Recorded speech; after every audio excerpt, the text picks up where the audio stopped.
يا سلام عليكم، صباحكم فل وروقان. اخباركم ايه؟ يا رب تكونوا تمام.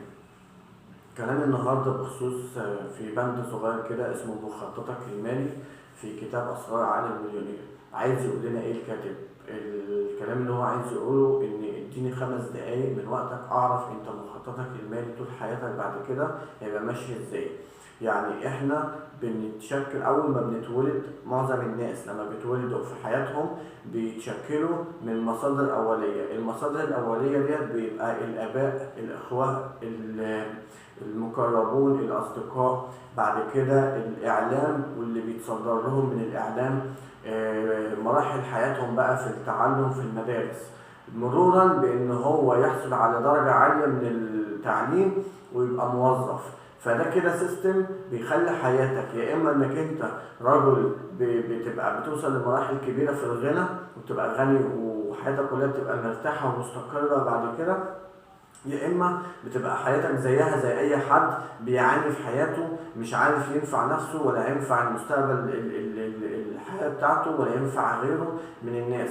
فاللي انت بتعرفه من مراحل تعلمك وانت صغير لحد ما تبدأ تكبر وتبقى بعد كده فاتح بيت ومسؤول عن حياتك وعن اسرتك، ده بيتشكل من البيئة اللي انت بتبقى عايشها، من المقربين والاصدقاء والثقافة والحياة المختلفة اللي انت بتعيشها في حياتك كلها. اما ان الموضوع ده بيشكل في خيالك وفي عقلك وفي افكارك انك انت رجل غني، يا اما راجل فقير. راجل غني بتنفع وعندك نفع كبير للناس ومتعلم وتبقى باني شركات واستثمارات وحاجات كتيرة بتخليك مرتاح ماديا بعد كده. اما انك انت بتبقى موظف، ومن موظف لراجل مديون وعليه مسؤوليات وبيجري على اكل عيشه والموضوع مش متظبط معاه خالص. فده مخططك المالي اللي الكاتب يقصده، انك انت البيئه اللي انت بتبقى عايش فيها من البدايه خالص، من بدايه ما بتتولد لحد مراحل التعلم ولحد اللي انت بتعيشه او اللي بيتصدر لك من الاعلام والثقافه اللي انت عايش حوالين منها، ده بيشكلك فيما بعد، بيشكلك بعد كده. عشان كده دايما بنقول ان البيئه اللي احنا المحيطه بينا دي اللي بتبين ان كنا احنا حياتنا بتبقى بعد كده للاحسن ولا ما بتبقاش للاحسن.